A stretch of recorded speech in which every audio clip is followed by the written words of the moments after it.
오늘은 기뻐할 이유라는 제목으로 말씀 증거하도록 하겠습니다. 그러니까 윤민아장님 기도 중에서 언급하셨지만 벌써 5월 마지막 주일입니다. 시간이 참 빠른데 이미 아이들 방학 다 해서 가족여행을 떠나신 분들도 계시고 이제 앞으로 떠나시게 될 분들도 계신데 오랜만에 가족들끼리 여행 떠나고 시간 많이 보내고 하면 평상시에는 좀 분주해서 나누지 못했었던 이야기들을 나누거나 또 이렇게 피부를 맞대고 한참 시간을 보내는 그런 일들이 있을 것입니다. 생각만 해도 너무 가슴이 설레고 기쁘시죠?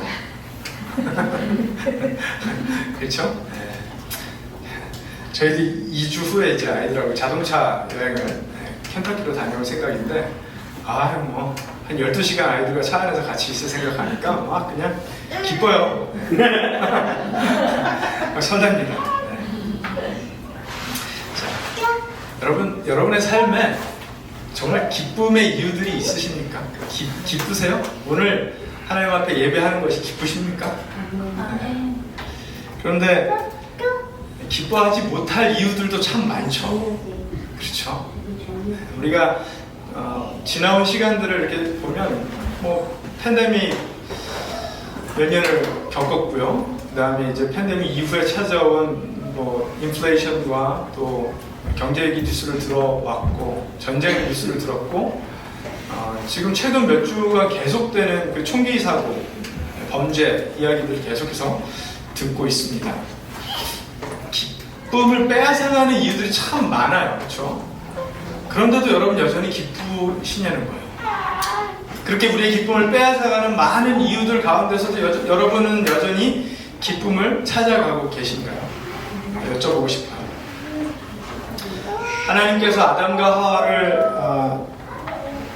위해서 동산을 지으신 곳의 이름, 그 지역의 이름이 뭐였습니까?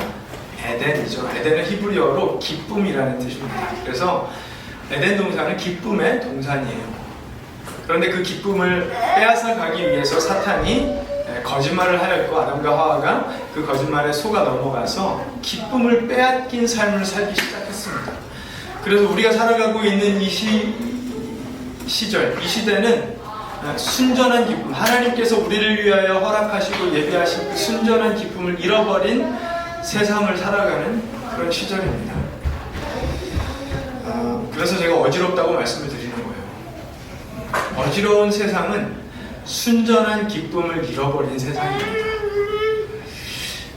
헬라어 성경을 이제 영어로 고대 그리스 성경을 영어 성경으로 번역하는 데 일생을 바쳤던 윌리엄 틴데일이라는 분은 이런 말을 했어요. 복음은 상처 입은 자를 기쁘게 하고 찬송하게 하고 춤추게 하고 기쁨으로 뛰놀게 한다. 이렇게 이야기를 했습니다. 복음은 상처 입은 자를 기쁘게 하고 찬송하게 하고 춤추게 하고 기쁨으로 뛰놀게 한다. 이분 고난 많이 겪었거든요. 결국은 이 성경 번역의 이슈 때문에 화형당했습니다. 신학자 카버라티는 이런 말을 했습니다. 신구약 성경의 즐거움과 희락, 만족, 환호, 잔치, 기쁨에 관한 구절이 얼마나 많은지 또 시편에서 사도행전을 거쳐 빌립보서에 이르기까지 이를 행하라고 얼마나 단호하게 명령하는지 놀라울 정도다. 이런 말을 했어요.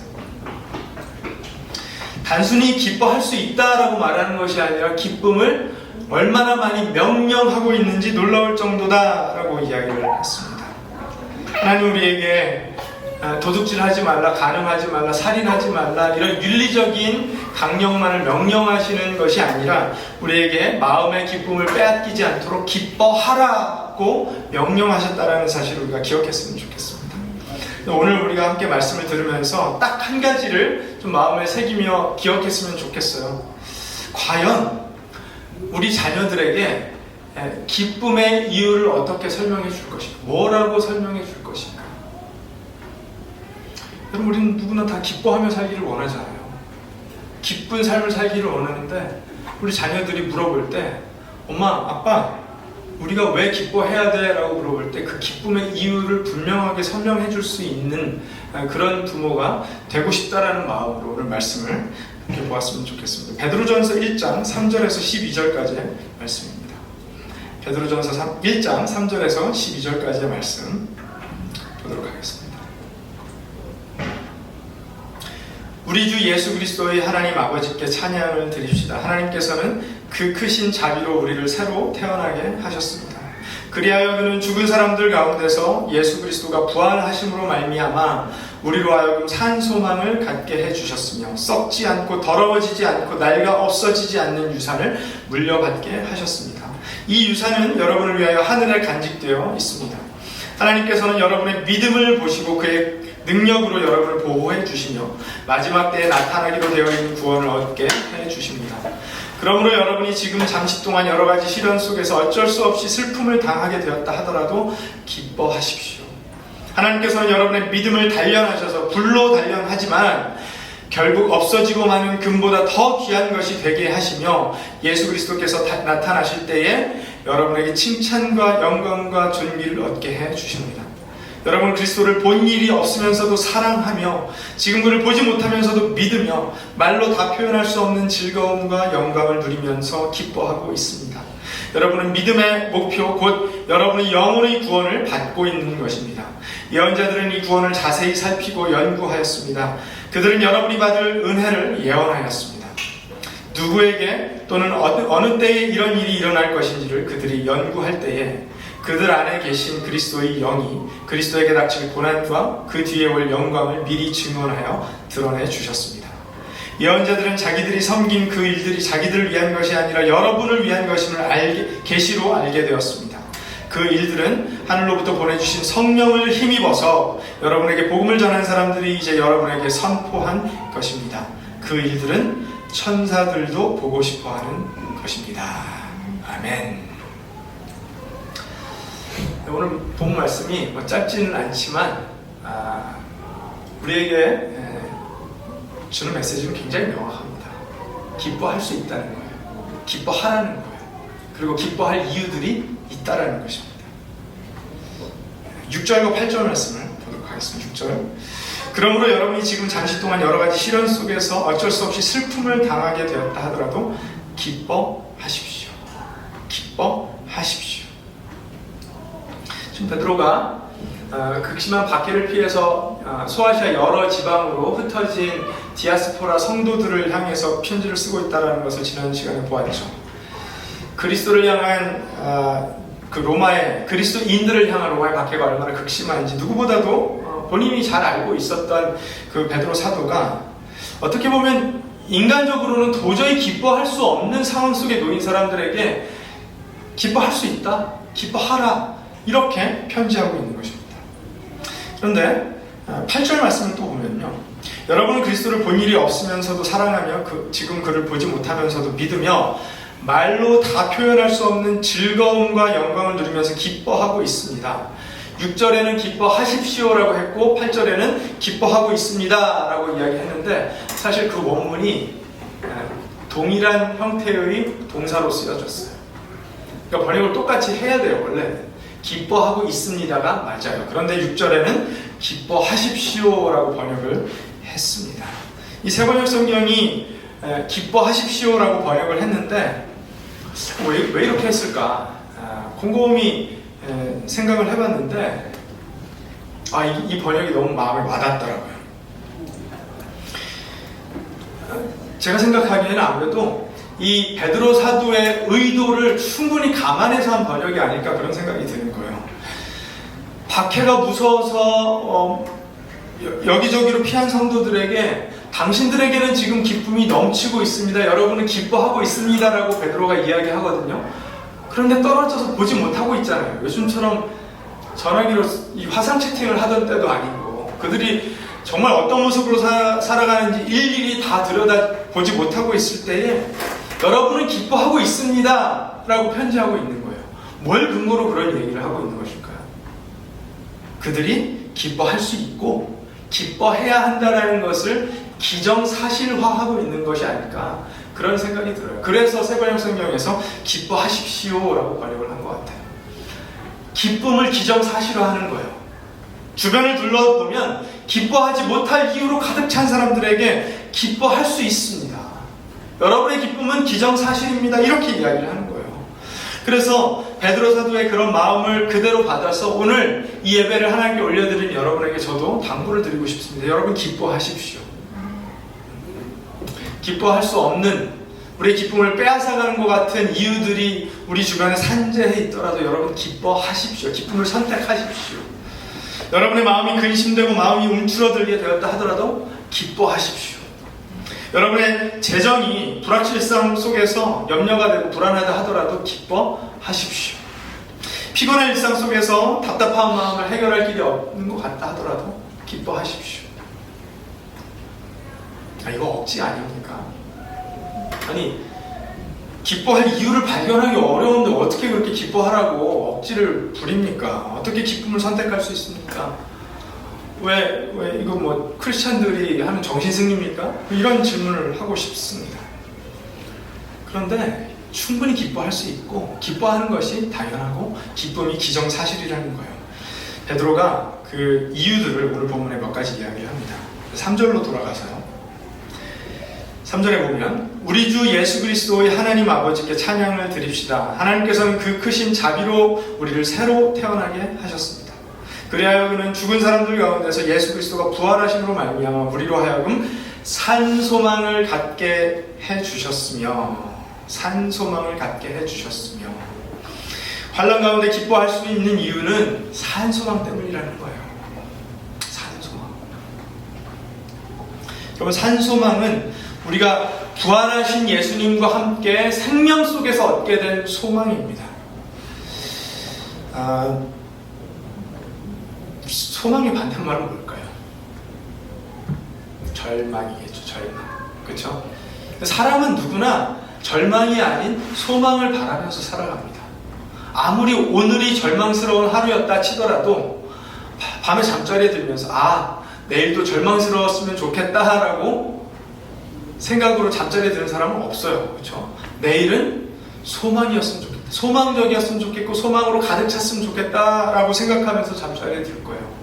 인간은 누구나 소망을 바랍니다. 그런데 우리가 붙들고 있는 그 소망이 다 산 소망이냐는 거예요. 다 산 소망이냐는 거예요. 산 소망의 반대말은 뭘까요? 죽은 소망이에요. 죽은 소망.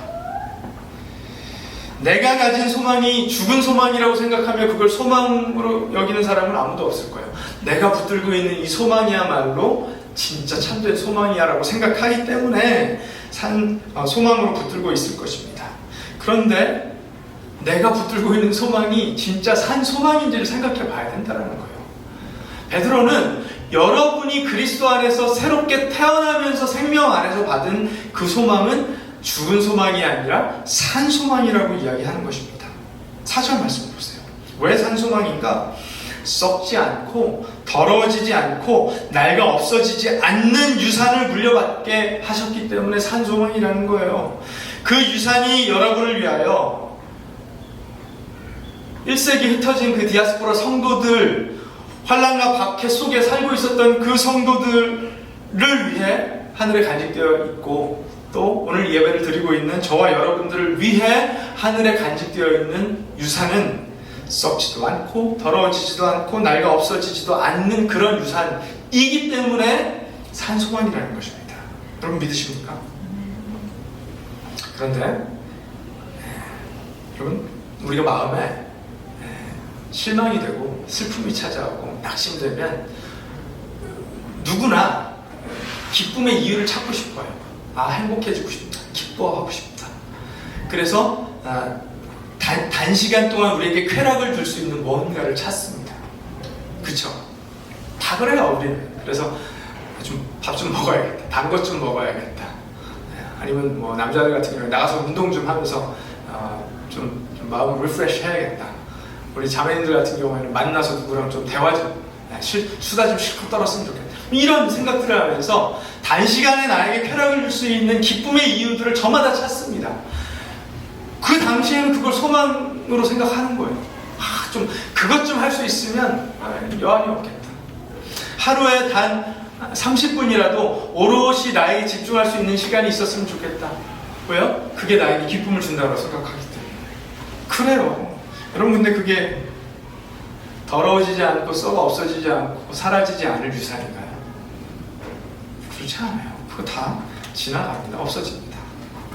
내가 너무너무 소중하게 생각해서 썩지 않도록 방부제 뿌리고 더러워지지 않도록 닦고 또 닦고 낡아 없어지지 않도록 사용하고 나면 꼭 더프백에 넣어주고 또는 금고에 보관하는 그것들이 썩어 없어지지 않는 유산인가요?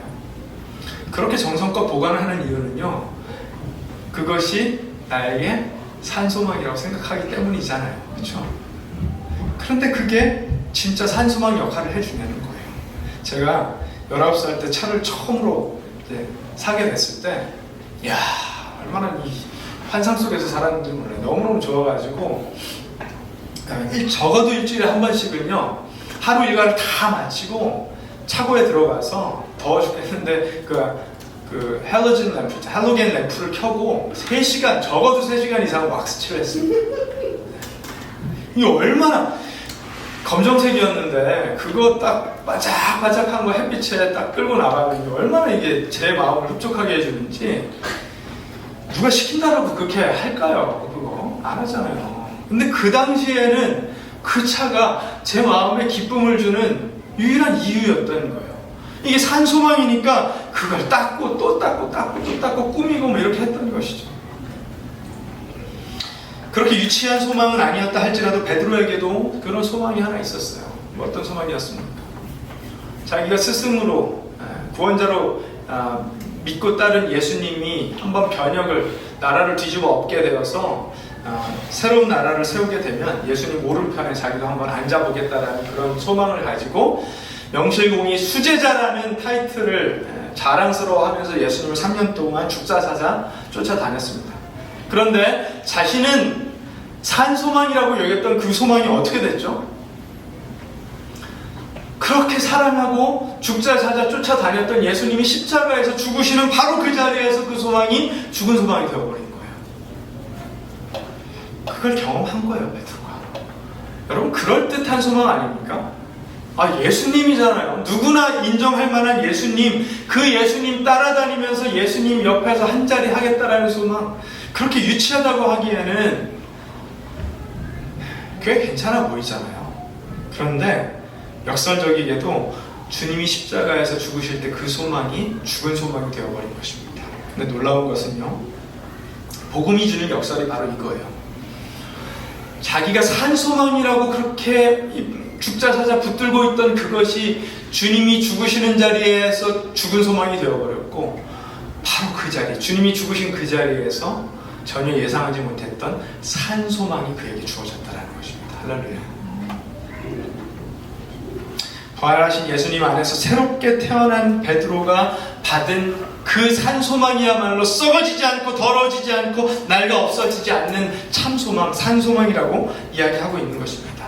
바로 그 소망이 그 1세기에 흩어진 디아스포라 성도들 안에 있기 때문에 여러분은 당연히 기뻐할 수 있다. 여러분 안에 산 소망이 있다라고 이야기하고 있는 것입니다. 여러분, 우리가 붙들고 있는 소망이 아무리 그럴듯해 보일지라도 그것이 예수님이 아니면, 예수 외에 다른 것이라면 아무리 매혹적이고 강해 보이고 영원할 것 같아도 그 소망은 필히 죽을 소망입니다.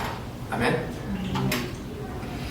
그 어떤 소망을 가지고 살았더라도 하늘에 간직되어 있는 하나님의 허락하신 유산이 아니면 그건 썩어 없어지고 지나갈, 사라질 것들이라는 것입니다.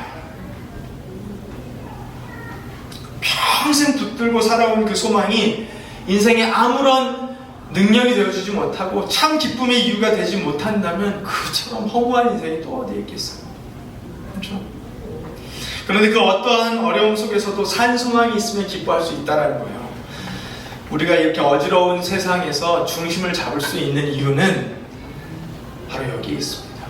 하나님께서 우리에게 허락하신, 주신 소망이 산 소망이기 때문에 기쁨을 아무도 빼앗아갈 수 없기 때문에 중심 잡을 수 있다는 것입니다. 그럼 믿으시기 바라요. 그래서 6절에 그렇게 이야기하는 거예요. 여러분이 지금 잠시 동안 여러 가지 시련 속에서 어쩔 수 없이 슬픔을 당하게 되었다 하더라도 슬픔이 없다는 것이 아닙니다. 슬픔이 많아요. 슬퍼할 이유들이 산재해 있어요. 그런데도 여러분은 기뻐할 수 있습니다. 기뻐하십시오 이야기하는 거예요. 여러분, 살다 보면 잠시 잠깐 동안 어쩔 수 없는 상황 때문에 큰 근심과 슬픔을 당할 때가 있습니다. 내 몸이 아플 때도 참 낙심되죠. 불편하죠. 슬프죠. 내 주변에 그런 일들이 벌어질 때 내 힘으로 어찌 할 수 없을 것 같을 때 그때 답답하죠. 슬프죠. 근데 그래도 기뻐할 수 있다는 거예요. 근데 여러분, 보통 사람은 어떻습니까? 그렇게 낙심되고 슬픔이 찾아오면 그 기뻐할, 잠시 잠깐 나에게 표면적인 쾌락을 줄 기뻐할 이유들을 막 찾죠. 그렇죠? 근데 그것이 영원하지 않은 것을 금세 발견하고 깨닫고 금방 또 슬픔으로, 낙심으로 치닫는 것입니다. 여러분, 저도 그래요. 저도 그런 인생 살아왔습니다. 그렇게 고백할 수밖에 없어요. 여러분도 그러시죠? 그렇죠? 우리 안에 그 산수망이 주어져서 기쁨을 빼앗기지 않을 이유가 있는데도 불구하고 계속해서 그 잠시 잠깐의 쾌락, 표면적인 기쁨들을 찾아 이런저런 노력을 한 삶을 살아왔어요. 그런데 문제는 우리 자녀들이 성장하면서 엄마 아빠 내가 이렇게 어려운 상황 속에서 너 왜 기뻐해야 되라고 물어보면 그 기뻐할 이유들을 한번 찾아봐. 맛있는 거 좀 사 먹어봐. 너가 원하는 거 사서 뭐 타고 다녀봐. 입어봐. 그걸로 해결이 된다라고 가르치면 그 나쁜 부모잖아요. 그렇죠? 진짜 우리 자녀들이 누구에게도 빼앗기지 않을 기쁨이 있다라는 사실을 가르쳐줘야 하나님께서 원하시는 그런 부모들 되는 거 아닙니까? 그렇죠?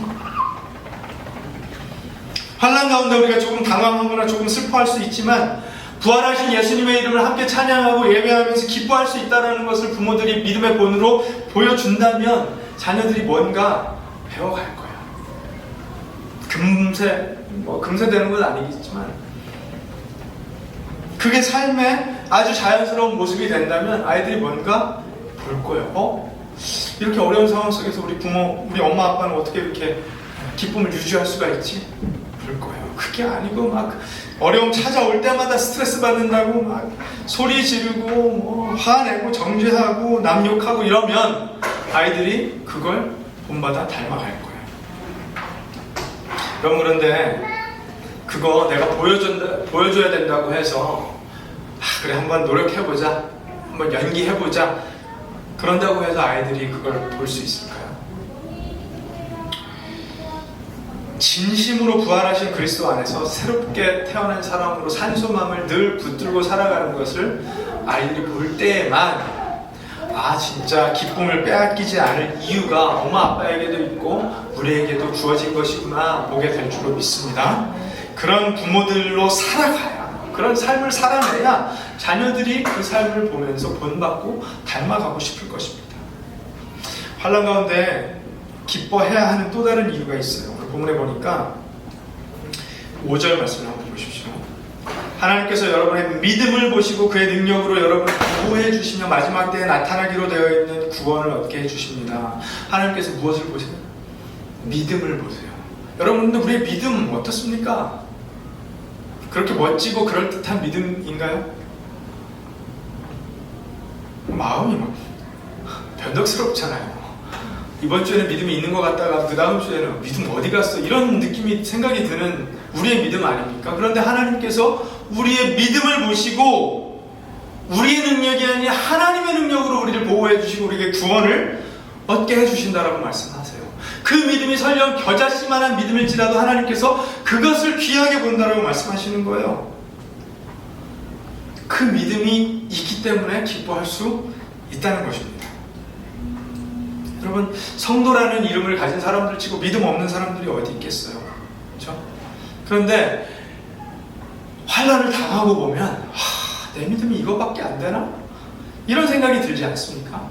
왜 이렇게 쉽게 타협하지? 왜 이렇게 쉽게 의심하지? 왜 이렇게 쉽게 분노하지? 이런 생각 들지 않습니까?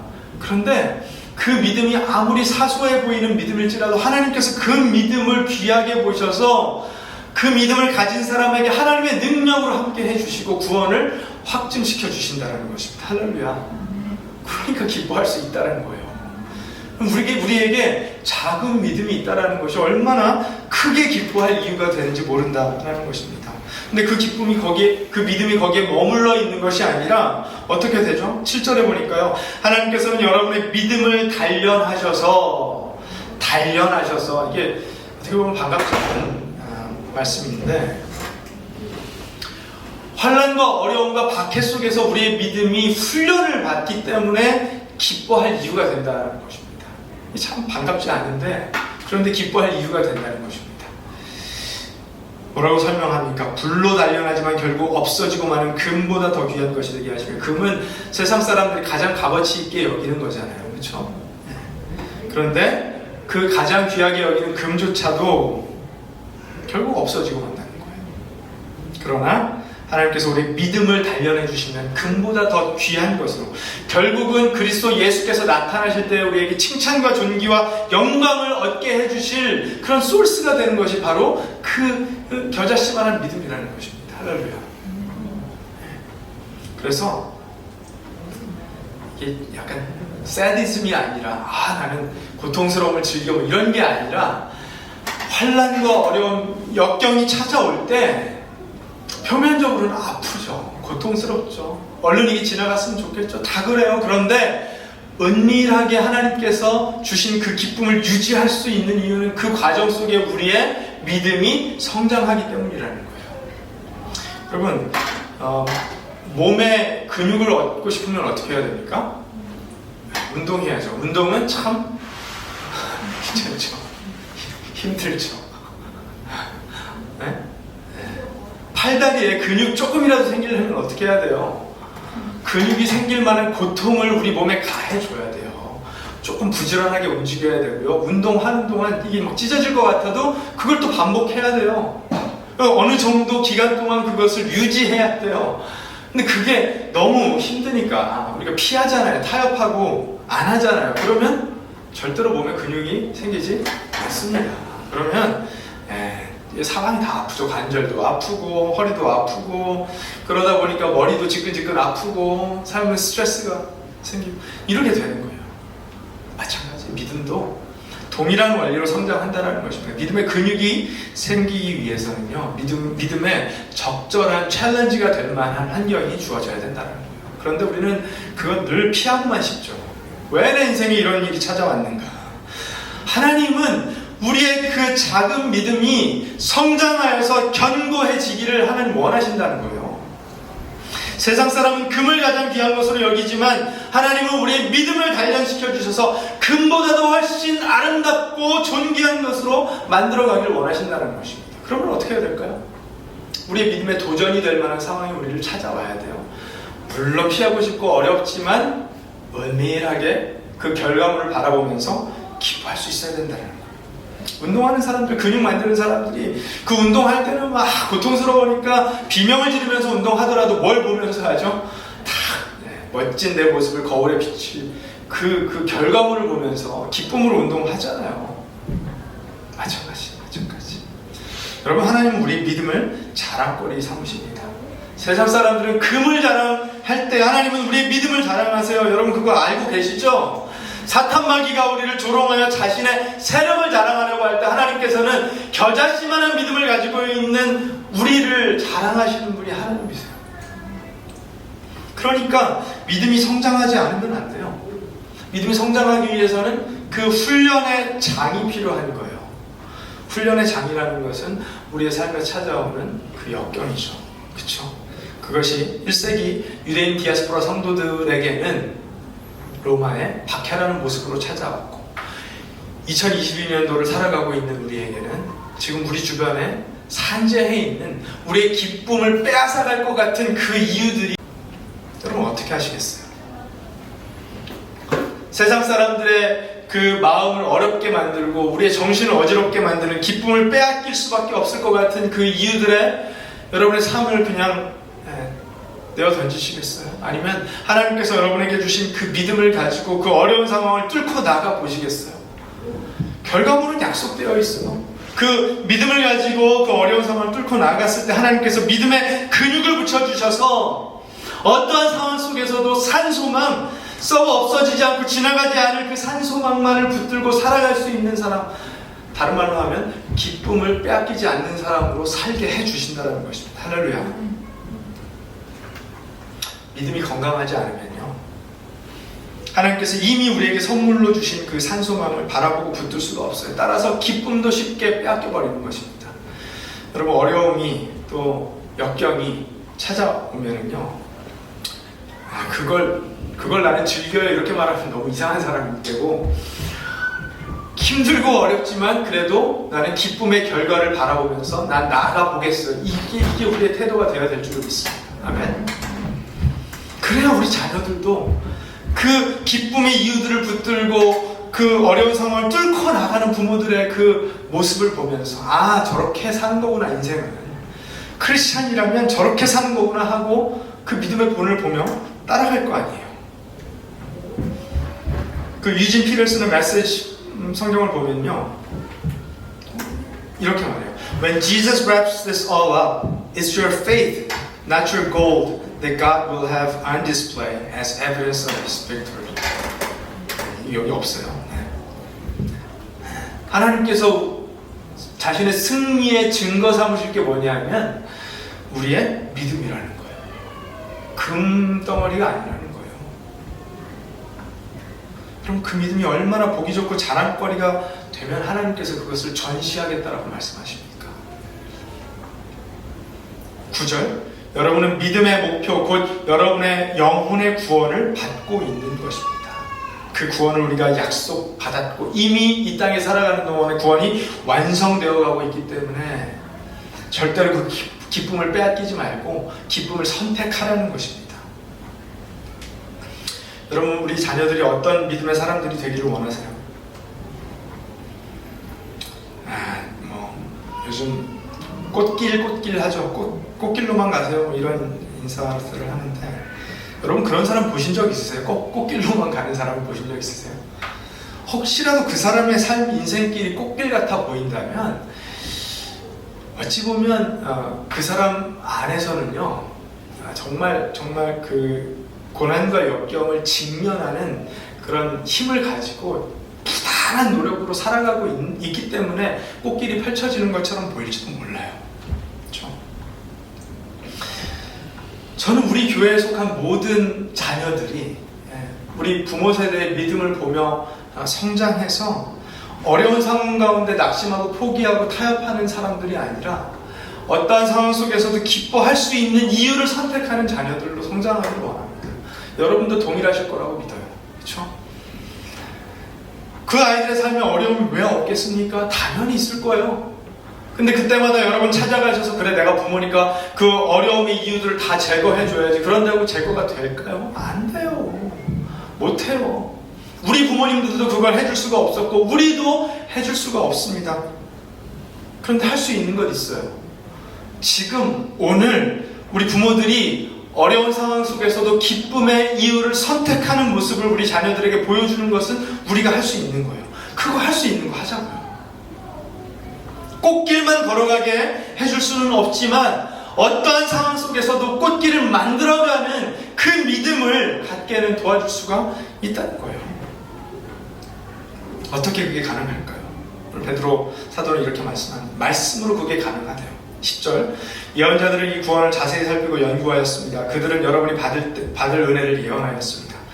누구에게 또는 어느 때에 이런 일이 일어날 것인지를 그들이 연구할 때에 그들 안에 계신 그리스도의 영이 그들에게 닥칠 고난과 그 뒤에 올 영광을 미리 증언하여 드러내 주셨습니다.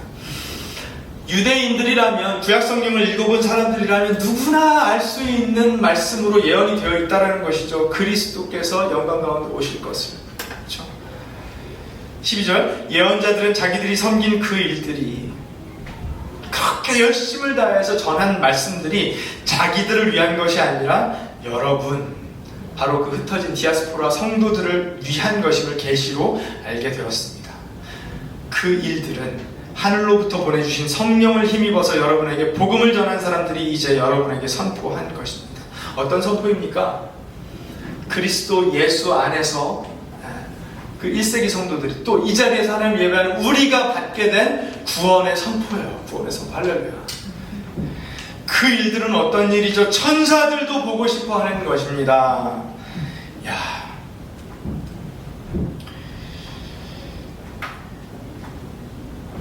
예수님이 그냥 왔다가, 그냥 태어났다가 병역 한번 못 이뤄보고 허무하게 죽은 역사 속의 한 인물이 아니라는 거예요. 그분은 온 세상 사람들의 삶에 그 전까지도 없었고 그 이후에도 없을 가장 커다란 변혁을 일으켜주시는 유일한 구원자시라는 사실, 그 선포가 말씀 속에 이스라엘 백성들에게 예언되어졌었고 1세기 성도들에게, 그리고 21세기 성도인 우리들에게 선포되었다는 것입니다. 할렐루야. 베드로는 자신이 예수님을 보았기 때문에 분명 자신도 증인이지만 유대인들이 그 1세기에 흩어져 있는 유대인 성도들이라면 누구나 알만한 말씀으로 예언된 그 말씀들이 자신들에게 이루어졌으니 얼마나 멋지고 근사한 일인가 라고 이야기하고 있는 것입니다. 여러분, 우리에게도요 하나님께서 말씀을 통해 이 일을 전해주셨어요. 그렇기 때문에 우리가 믿음을 붙들고 하나님의 구원을 즐기며 누릴 약속이 오늘날 우리 손에 쥐어졌다라는 거예요. 그것으로 인해서 우리는 기쁨을 선택할 수 있다는 것입니다. 우리 자녀들에게 말씀 가르쳐야 돼요. 그래서 성경 말씀에 그리스도 예수께서, 하나님의 아들께서 구원자로 오셔서 우리를 위하여 죽으시고 부활하셔서 우리에게 산소망을 약속해 주셨다, 참된 유산을 허락해 주셨다라는 사실을 보여줘야 돼요. 가르쳐 줘야 돼요. 근거 있다라는 것을 알려줘야 돼요. 썩지도 않고 더러워지지도 않고 나이가 없어지지 않을 그 산소망을 받아들고 기뻐할 수 없는 이유들 가득한 삶 속에서 기쁨을 선택하는 삶을 살 수 있다라고 말해줄 수 있어야 돼요. 아멘. 환난 가운데서도 믿음이 성장하기 때문에 이 말씀 붙들고 우리가 기쁨을 선택하자라고 믿음의 본을 보여줄 수 있어야 돼요. 그리고 우리의 인생이라는 것은 결국은 믿음으로 우리의 구원을 완성해가는 삶이라는 것을 이야기해 줄 수 있어야 돼요. 뭘 근거로요? 성경 말씀을 근거로요. 옛 선지자들, 옛 예언자들은 그거 말씀으로 전하면서 우리 후대에 올 사람들을 위해 예언된, 예비된 말씀이구나 부러워했을 거예요. 그렇죠? 근데 베드로는요 그들만 부러워했던 것이 아니라 천사들도 보고 싶어 했던 일이라고 이야기를 해요. 마지막 절 말씀을요 내 바이블로 보니까 이렇게 번역을 했어요. The things angels long to catch a glimpse of. 그냥 glimpse로라도, 그 흔적으로라도 보고 싶어 했던 바로 그것이었다라고 이야기하고, 유진 피터슨은 메시지 성경에 이렇게 이야기를 합니다. Do you realize how fortunate you are? Angels would have given anything to be in on this. 사람들이 그렇게 대단하게 생각하는 천사들이 자신의 모든 것을 바쳐서라도 그 맛이라도 한번 보기를 원했던 위대한 선포가 저와 여러분들 위해서 주어졌다는 것입니다. 그 대단하고 멋지고 아름다운 일이 바로 로마의 박해 가운데서도 기뻐할 수 있는 1세기 디아스포라 성도들을 만들었고, 오늘 어지러운 세상을 살아가고 있는 저와 여러분들을 만들어 간다는 거예요. 여기 이제 태어난 지 한 달밖에 안 되는 우리 기서가 함께 하나님 예배하고 있습니다. 생명을 낳아서 기르는 일은 분명 고통이 동반하는 일입니다. 세상에 어떤 부모가 그건 전혀 고통스럽지 않은 일이에요 그렇게 이야기할 수가 있을 거예요. 고통스러워요. 힘들어요. 처음 100일 동안 잠도 못 자고 손발에 피가 마르는 것 같고 그렇습니다. 그런데 그 한 아기, 한 생명에 하나님께서 다가오신 그 가능성과 기쁨과 소망이 그 해산의 고통과 양육의 어려움을 압도하기 때문에 사람들이 기쁨으로 자녀들을 키워나갈 수가 있는 것입니다. 아멘. 자녀라는 그 한 인격체에 담긴 하나님의 형상과 그 존재 자체가 주는 기쁨이 어마어마하기 때문에 부모들이 몸은 피곤하고 때로는 좀 스트레스 받을 때도 있지만 그래도 날마다 기뻐하며 자녀들을 키워나가는 거예요. 산소망을 바라보게 하는 믿음도 마찬가지입니다. 그게 쉬운 길이라고 말씀드리는 게 아니에요. 슬플 수도 있어요. 어려울 수도 있습니다. 아플 수도 있어요. 그런데 천사도 흠모할 만한 멋지고 아름다운 일이 믿음을 통해 이루어지고 있다는 거예요. 하나님께서 우리의 믿음을 너무나 자랑스럽게 여기셔서 결국은 영광과 칭찬과 존귀의 모습으로 우리를 빚어가실 것을 보는 거예요. 만일 한란 가운데 우리의 믿음이 그렇게 성장하는 것이라면 여러분, 어지러운 세상 속에서도 우리 기뻐할 수 있는 줄로 믿습니다. 성도라면 기뻐할 수 있는 것입니다. 기뻐하는 것입니다. 그러므로 여러분, 기뻐하십시오. 아멘? 기뻐할 수 있습니다. 어렵고 슬퍼지고 우울해지는 이유들이 산재했을 때 여러분, 우리는 여전히 기쁨을 선택할 수 있습니다. 기쁨을 선택하시기 바랍니다. 그래서 기쁨을 언제라도 선택할 줄 아는 부모들인 것을 자녀들에게 잘 보여주세요. 그래서 그 아이들도 장차 자라서 언제 어떤 상황에서라도 기쁨을 선택하는 아이들로 성장해 갈 수 있도록 우리가 도와주었으면 좋겠습니다. 오늘 집에 돌아가셔서 여러분의 자녀들에게 기쁨의 이유들을 설명해 주시길 바라요. 기쁨의 본을 보여주시길 바라요. 그래서 우리 자녀들이 어지러운 세상 속에서도 하나님 주신 넘치는 기쁨으로 멋진 믿음의 삶을 살아내기를 우리 주 예수님 이름으로 축원합니다. 기도하겠습니다. 하나님, 세상을 바라보면 기뻐하지 못할, 슬퍼할 이유들, 우울할 이유들로 가득 차 있습니다. 그러나 하나님을 바라보면 그 모든 것을 압도할 수 있는 기쁨의 이유가 예비되어 있음을 다 바라봅니다. 주님, 저희들 기쁨을 선택하게 하여 주시옵소서. 언제 어떤 상황에서도 기쁨을 선택하게 하여 주시옵소서. 그래서 기뻐하는 삶을, 기쁨이 넘치는 삶을 살게 하여 주시옵소서. 간절히 바라옵기는 부모 세대의 그 기쁨의 신앙이 우리 자녀들에게 유산으로 남겨질 수 있도록 우리 가정들을, 개인들을 축복하여 주옵소서. 감사합니다. 주님 사랑합니다. 예수님 귀하신 이름으로 기도드립니다.